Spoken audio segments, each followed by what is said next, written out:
오늘 말씀은 두 군데를 살펴보려고 하는데 먼저 누가복음 1장 35절부터 38절 그리고 마태복음 2장 1절부터 3절까지 말씀입니다. 누가복음 1장 35절부터 38절까지 그리고 마태복음 2장 1절부터 3절까지인데요. 먼저 누가복음 1장 35절부터 38절을 교독하시고 마지막 38절을 함께 읽겠습니다. 제가 먼저 읽습니다. 천사가 대답하여 이르되 성령이 내게 임하시고 지극히 높으신 이의 능력이 너를 덮으시리니 이러므로 나실 바 거룩한 이는 하나님의 아들이라 일컬어지리라. 보라, 내 친족 엘리사벳도 늙어서 아들을 배었느니라. 본래 임신하지 못한다고 알려진 이가 이미 6달이 되었나니 대저 하나님의 모든 말씀은 능하지 못하심이 없느니라. 마리아가 이르되 주의 여종이오니 말씀대로 내게 이루어지이다 하매 천사가 떠나가니라. 아멘. 그리고 마태복음 2장 1절부터 3절까지는 제가 읽어드립니다. 헤롯 왕 때에 예수께서 유대 베들레헴에서 나심에 동방으로부터 박사들이 예루살렘에 이르러 말하되 유대인의 왕으로 나신 이가 어디 계시냐? 우리가 동방에서 그의 별을 보고 그에게 경배하러 왔노라 하니 헤롯 왕과 온 예루살렘이 듣고 소동한지라. 아멘. 오늘은 누가복음 1장 35절부터 38절과 마태복음 2장 1절부터 3절까지를 본문으로 성탄을 준비하는 사람들이라는 제목의 말씀을 나누겠습니다. 요즘 계속해서 축구인의 축제인 월드컵이 진행되고 있습니다. 저는 개인적으로 축구를 좋아해서 우리나라가 하는 경기를 빼먹지 않고 실시간으로 챙겨봤고 또 다른 나라 경기도 하이라이트로 보고 있습니다. 축구를 보면서 저는 여러 가지 감정이 들었는데요. 아마 여러분도 마찬가지였을 것입니다. 우리나라 대한민국이 조별리그 1차전에서 우루과이와 비기고 또 2차전에서 가나에게 패했을 때 저는 개인적으로 굉장히 화가 많이 났었습니다. 물론 제가 축구 선수들보다 축구를 잘하지 못하겠죠. 하지만 선수들을 보면서 왜 이렇게 못하냐 하면서 좀 화가 많이 났었습니다. 그래서 조별리그 마지막 경기 포르투갈전은 보지 않으려고 했었습니다. 당연히 질 것이라고 예상했기 때문이죠. 밤 12시에 하는데 밤잠을 설쳐가면서 밤잠을 못 자면서 포르투갈전을 보기가 아깝더라고요. 그래서 안 보려고 했어요. 근데 안 볼 수가 없더라고요. 국가대표전은 긴장하는 마음으로 봤습니다.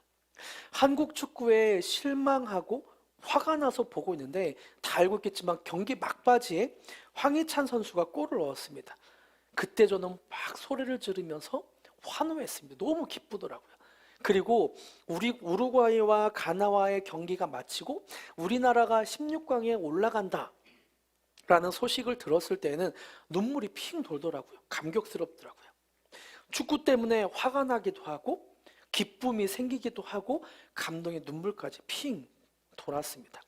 이 감정이 저 혼자만의 감정은 아니었을 것입니다. TV 중계를 보니 많은 사람들이 웃기도 하고 또 16강에 올라갔습니다 라고 하니까 얼싸안으면서 울더라고요. 내가 뛴 것도 아니고 월드컵과 상관 있는 사람도 아닌데 왜 화가 나기도 하고 울컥하기도 하고 기쁘기도 할까요? 그 이유는 소속감 때문입니다. 우리나라가 축구를 졌기 때문에 화가 나고 우리나라가 16강에 올라갔기 때문에 감격에 울컥하는 것입니다. 제가 만약 손흥민 선수의 아버지거나 친척이라면 그 이입은, 감정이입은 더 크겠죠. 이렇듯 나와 상관이 있다는 이야기는 감정이입이 되어서 수많은 감정을 느끼게 해줍니다. 예수님이 탄생하신 성탄절에 대해서는 어떤 느낌입니까? 예수님이 탄생하신 성탄절이 왜 우리에게 기쁜 날인가요? 축구와 마찬가지로 예수님께 소속되었기 때문에 기쁜 것이죠. 예수님이 탄생하셨다는 소식이 남의 이야기가 아니라 나의 이야기, 내가 그곳에 소속되었기 때문에 성탄절이 기쁜 것입니다. 나를 구하기 위해 하나님의 아들이신 예수님이 이 땅에 오셨다는 소식은 남의 이야기가 아니라 나의 이야기이기 때문에 기쁜 것이죠. 다른 사람들은 성탄절이 다가가면 눈이 온다고 좋아하고 또 트리에 네온 사인을 보면서 연말이 다가온다며 기뻐하지만 우리는 연말을 기뻐하는 것이 아니라 예수님이 나의 죄를 위해 이 땅에 태어나셨다는 것 때문에 기뻐하는 것입니다. 오늘 본문에도 예수님의 탄생이 남의 이야기가 아니라 자기의 이야기로 받아들였던 사람들이 나옵니다. 한 사람은 예수님의 탄생을 기쁨으로 준비했던 사람이고 또 한 사람은 예수님의 탄생을 불안함으로 준비했던 사람입니다. 먼저 예수님의 탄생을 기쁨으로 준비했던 한 사람을 살펴보고 싶습니다. 오늘 우리가 함께 읽은 누가복음의 본문은 마리아가 예수님의 탄생 소식을 듣는 장면입니다. 이 장면을 신학 용어로 수태고지라고 하는데요. 가말리엘 그 천사가 마리아에게 임신할 것을 고지하는 장면입니다. 아이를 임신했다는 것은 굉장히 축복할 일이고 기쁜 일입니다. 천사가 마리아에게 너는 임신할 것이다 라고 한 이야기는 굉장히 축복받아야 할 일이고 기쁜 일입니다. 그런데요, 아이를 갖는다는 것은 가족에게는 굉장히 기쁨이고 축복받는 일이지만 만약 이 임신이 원치 않는 임신이라면 마냥 기뻐할 수만은 없을 것 같습니다. 임신이 처녀에게 일어난 사건이라면 마냥 좋아할 수만은 없는 것이죠. 예수님의 탄생 소식을 전하고 있는 마태복음 1장 18절에서 19절에서는 이 상황을 이렇게 묘사하고 있는데요. 함께 읽었으면 좋겠습니다. 시작. 예수 그리스도의 나심은 이러하니라.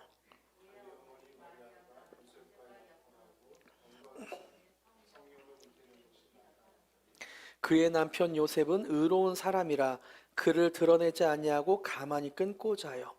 우리의 입장에서 예수님이 이 땅에 오신다는 것은 기쁜 소식이지만 처녀가 아이를 낳는다는 것은 기쁜 소식만은 아닙니다. 그래서 약혼자인 요셉은 약혼녀의 임신 소식을 들었을 때 가만히 관계를 끊고자 했다라고 나옵니다. 왜냐하면 율법에서는 약혼한 후에 임신하면 여자를 성문으로 끌어내고 그들을 돌로 쳐 죽이라고 명령하고 있기 때문입니다. 신명기 22장 23절과 24절에서는 율법에서 명령하고 있습니다. 처녀인 여자가 남자와 약혼한 후에 어떤 남자가 그를 성읍 중에서 만나 동침하면 너희는 그들을 둘 다 성읍 문으로 끌어내고 그들을 돌로 쳐 죽일 것이니. 그들을 돌로 쳐 죽이라고 말하고 있죠. 율법에서는 처녀가 임신하면 돌로 쳐 죽이라고 명령하고 있습니다. 요셉은 의로운 사람이라 약혼한 여인을 성읍문으로 끌어내고 이 여자가 나랑 약혼했는데 임신했습니다 라고 하며 돌을 던져 죽게 하지 않았습니다. 그는 의로운 사람이라 그냥 가만히 관계만 끊고자 했습니다. 이것을 마리아 입장에서 한번 생각해 볼까요? 마리아 입장에서 만약 마리아가 처녀로 임신을 했다는 소식이 온 마을에 퍼지게 된다면 돌에 맞아 죽을 각오를 해야 했습니다. 그리고 약혼한 상태였기 때문에 파혼당하는 것은 당연한 것이죠. 사랑하는 사람에게 버림받아야 했고 또 아이를 기르면 어떻게 될까요? 그 아이는 자라면서 아빠 없이 자라는 더러운 여인의 아이라고 손가락질을 받고 비웃음을 당하는 것을 보고 가슴 한켠을 쓸어내리며 지나야만 했습니다. 이런 위험한 상황을 마리아가 몰랐을까요? 다 알고 있었죠. 그런 위험한 상황에 위협에 노출된 마리아가 대답하는 내용이 38절에 나옵니다. 38절을 제가 읽어드립니다. 마리아가 이르되 주의 여종이오니 말씀대로 내게 이루어지이다 하매 천사가 떠나가니라. 마리아는 앞으로 어떤 상황이 생기던 상관하지 않고 천사가 했던 임신이 될 것이라는 말이 이루어지게 해달라고 말합니다. 주의 여종이오니 말씀대로 그 말씀대로 내게 이루어지게 하소서. 편안하고 평범한 삶, 안정적인 삶을 버리고 하나님의 말씀대로 위험을 감수하겠다고 합니다. 여러분 한번 생각해 보세요. 말씀대로 이루어지다라는 말, 그 말을 하기 위해서 마리아는 어떤 것을 감내했을까? 머릿속에 예상되는 시나리오가 다 그려지죠.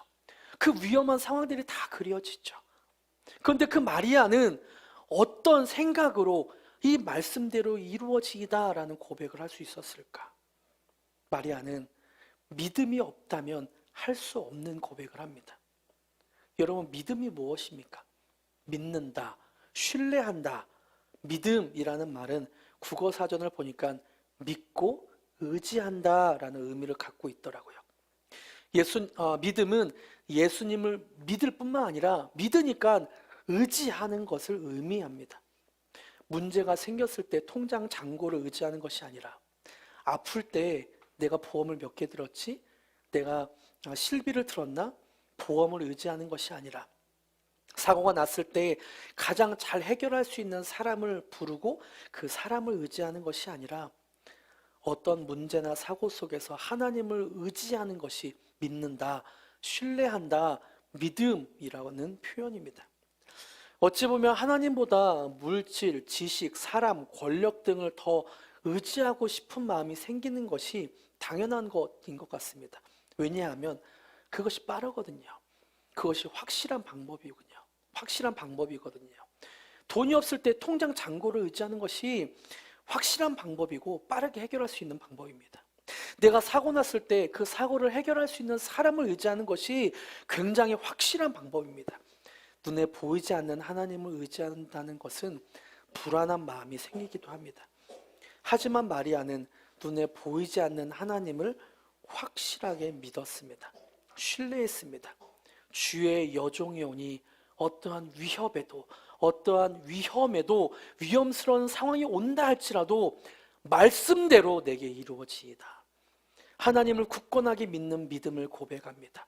마리아는 하나님이 나에게 위협하지 않으신다는 하나님의 성품을 믿었고, 마리아는 하나님이 신실하게 나를 인도하신다는 하나님의 계획을 믿었고, 마리아는 어떠한 위험에서도 하나님은 나를 지키신다는 하나님의 능력을 믿었습니다. 여러분, 믿음은 그래서 상황과 환경을 뛰어넘습니다. 믿음은 어떠한 위험한 상황과 위협에도 눈에 보이지 않지만 하나님이 가장 선한 길로 나를 인도한다라고 믿고 의지하고 행동하는 것입니다. 이것이 믿음이죠. 그래서 히브리서 11장 1절에서도 말합니다. 믿음은 바라는 것들의 실상이요, 미래에 바라는 것들의 실상이요, 보지 못하는 것들의 증거다. 믿음은 미래에 일어날 일에 대해 오늘 눈앞에 이루어진 것처럼 행동하는 것을, 보지 못하는 것들의 증거, 당장 눈앞에 증거처럼 이루어진 것처럼 행동하는 것을 믿음이라고 표현하고 있습니다.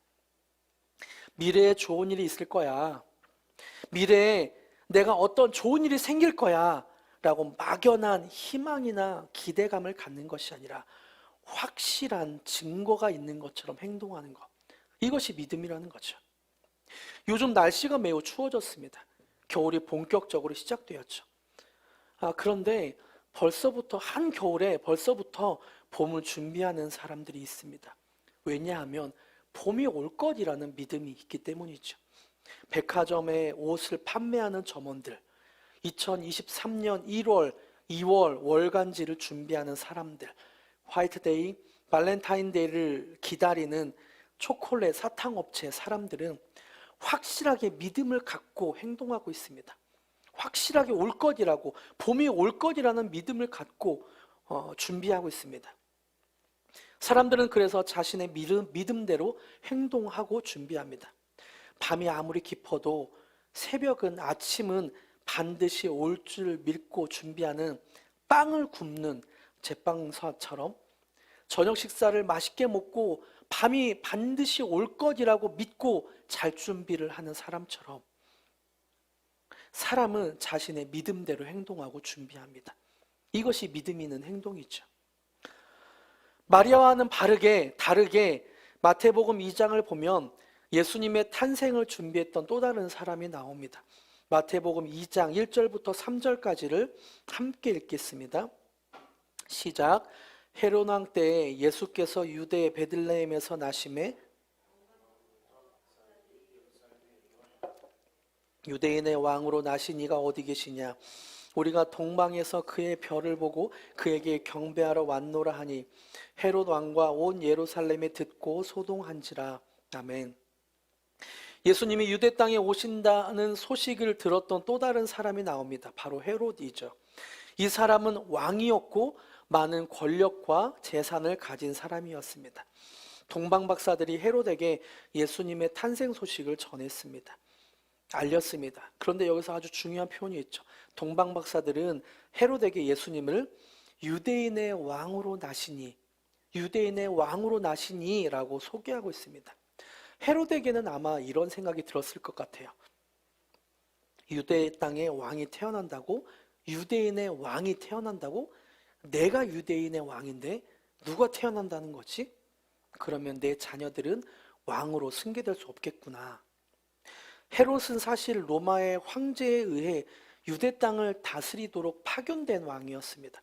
헤롯은 유대 땅에서 나오는 세금을 로마 황제에게 보내는 업무를 하는 파견된 왕이었죠. 오늘날로 따지면 조금 개념은 다르지만 오늘날로 따지면 경기도지사나 수원시장쯤 되는 사람이었습니다. 그곳을 한 지역을 다스리면서 세금을 걷어서 중앙정부인 로마로 보내는 것, 이것이 헤롯 왕의 임무였습니다. 그렇기 때문에 자신의 자리가 언제 바뀔지 모르는 불안감 속에 살았습니다.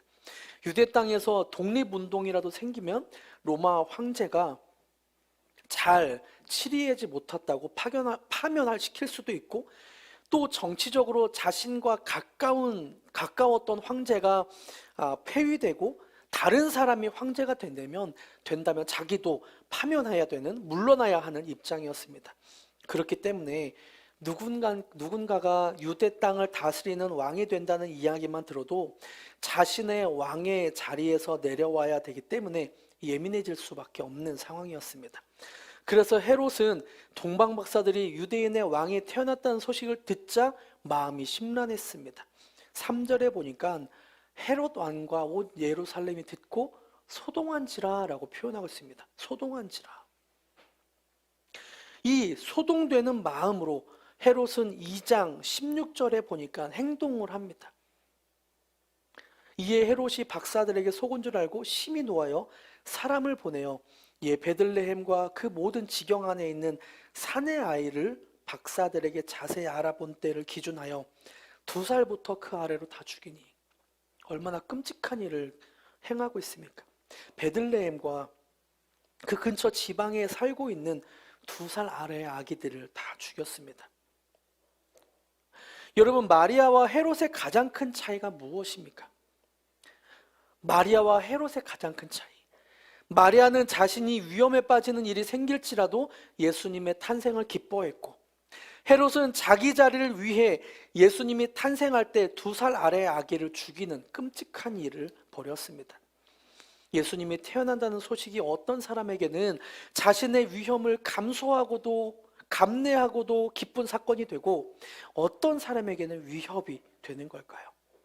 그 이유는 마리아는 하나님을 하나님으로 섬겼고 헤롯은 하나님을 하나님으로 인정하지 않았습니다. 다시 말씀드립니다. 마리아는 하나님을 하나님으로 믿었고 헤롯은 하나님을 하나님으로 인정하지 않고 믿지 않았습니다. 이 둘의 차이는 가장 큰데요. 굉장한 차이인데요. 이 둘의 차이는 믿음과 죄에 있습니다. 여러분, 죄가 무엇입니까? 국어사전에서는 양심이나 도리에서 벗어난 행위, 잘못이나 허물로 인하여 벌을 받을 만한 일이라고 정의를 내립니다. 그래서 사람들은 흔히 죄라고 표현할 때 감옥을 갈 만한 행동을 하거나 또는 사람들에게 손가락질 받을 만한 행동을 했을 때 그것을 죄라고 표현합니다. 하지만 성경은 하나님을 하나님으로 인정하지 않는 것, 그것 자체를 죄라고 말합니다. 아담과 하와를 보세요. 하나님께서 동산 중앙에 선악과를 먹지 말라고 했지만 하나님을 무시하고 자기의 욕심대로 먹었습니다. 바벨탑을 쌓았던 사람들을 보세요. 하나님을 하나님으로 인정하지 않고 탑을 하늘까지 쌓게 하자며 하나님께 도전했습니다. 죄는 무엇인가? 하나님을 하나님으로 인정하지 않고 자기 마음대로 행동하는 것, 그거 자체가 죄인입니다. 사람들에게 손가락질을 받을 만한 일이나 감옥에 갈 만한 행동뿐만 아니라 하나님을 믿지 않고 하나님을 하나님됨으로 인정하지 않는 그 모든 것 자체가 죄입니다. 헤롯은 하나님을 인정하지 않으니까 유대의 왕이신 예수님이 태어난다는 소식에 마음이 동요되었습니다. 소동되었습니다. 이 소동된다는 원어를 살펴보니까 마음이 어지럽다, 불안하다라는 의미를 갖고 있더라고요.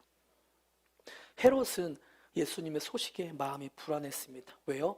자신의 자리 때문에. 자신의 왕에서 물러날까봐, 자신의 자리가 위협받을까봐, 자기가 지키고 싶은 어떤 상황들, 자기가 지키고 싶은 어떤 안정적인 상황들에 위협이 될까봐 2살짜리 아이 밑으로 다 죽이게 되는 끔찍한 일을 행하고 있죠.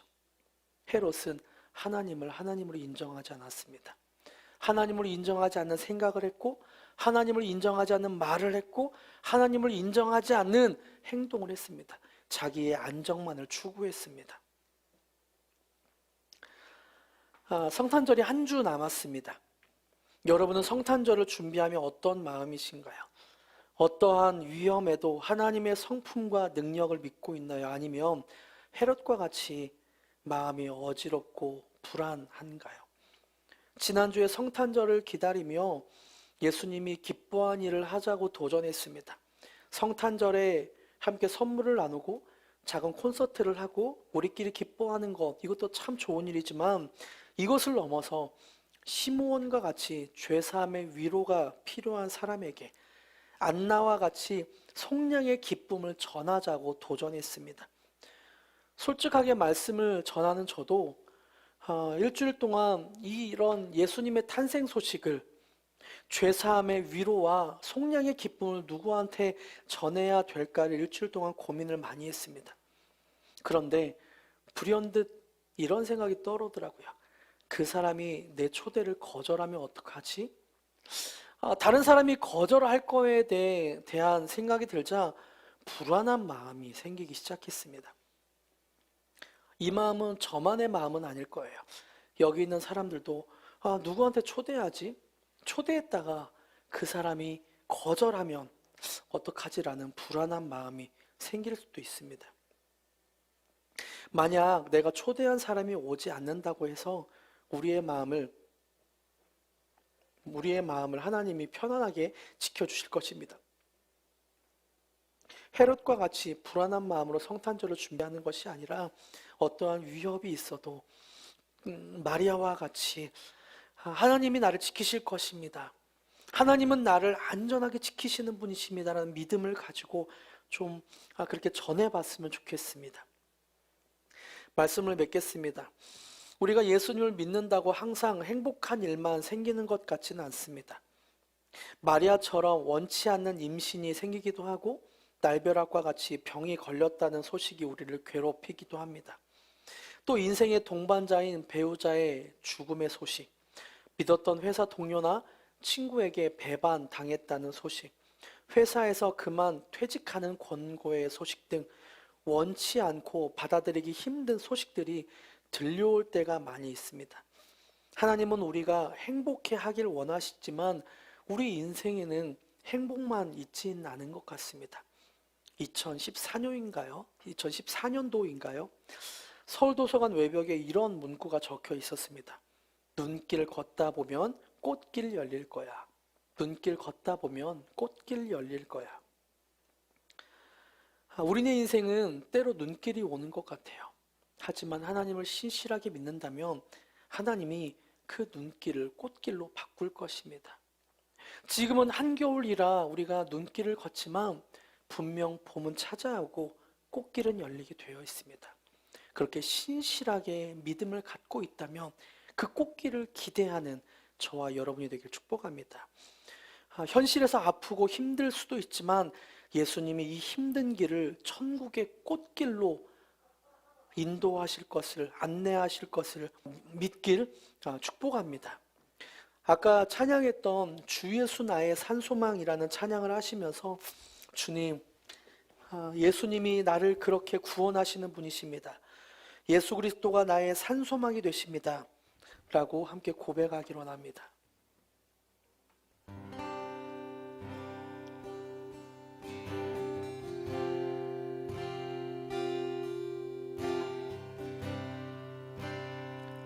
깊은 절망에 수렁 가운데 주님께 닿을 수 없던 우리 어두운 밤 중에 하늘을 향해 주의 이름 나 부를 때 어둠을 뚫고 오신 그 사랑 나의 절망 거두셨네. 주님의 공로 다 이루셨네. 주 예수 나의 산소망 그 누가 주의 자비를 알아 한없는 은혜 증량할까. 영광을 떠나 이 땅에 오신 죄가 되신 구주 예수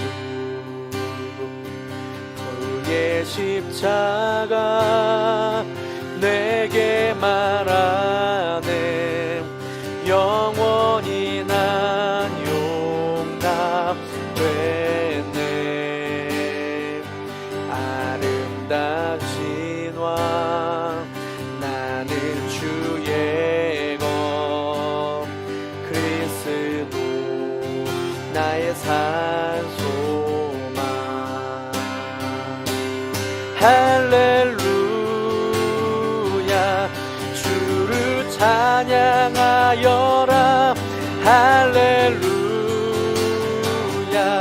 자유케 하셨도다.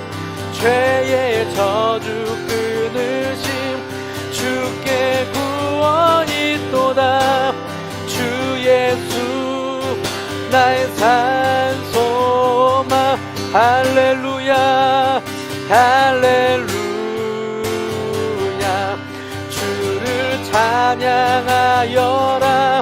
할렐루야 자유케 하셨도다. 죄의 저주 끊으신 주께 구원이 있도다. 주 예수 나의 산소망. 언약된 아침 장사된 몸에 부활의 호흡 시작됐네. 유다의 사자 위험참 고요 사망이 무너졌도다. 이제 사망은 무덤이 터는 우리를 주장할 수 없네. 유다의 사자 위험참 보여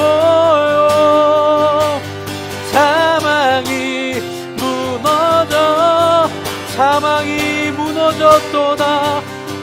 사망이 무너져 주 예수 승리하셨네. 주 예수 승리하셨네. 할렐루야 주를 찬양하여라. 할렐루야 하셨도다. 죄의 저주 끊으신 구원이 있도다. 주 예수 나의 산소. 할렐루야 할렐루야. 주를 찬양하여라. 할렐루야. 자유케 하셨도다. 죄의 저주 끊으신 주께 구원이 있도다. 주 예수 나의 산소. 할렐루야 할렐루야. 주를 찬양하여라. 할렐루야. 자유케 하셨도다. 죄의 저주 끊으신 주께 구원이 있도다. 주 예수 나의 사. 다시 한번 할렐루야 할렐루야. 주를 찬양하여라. 할렐루야. 자유케 하셨도다. 죄의 저주 끊으신 주께 구원이 있도다. 주 예수 나의 사. 다 같이 기도합니다.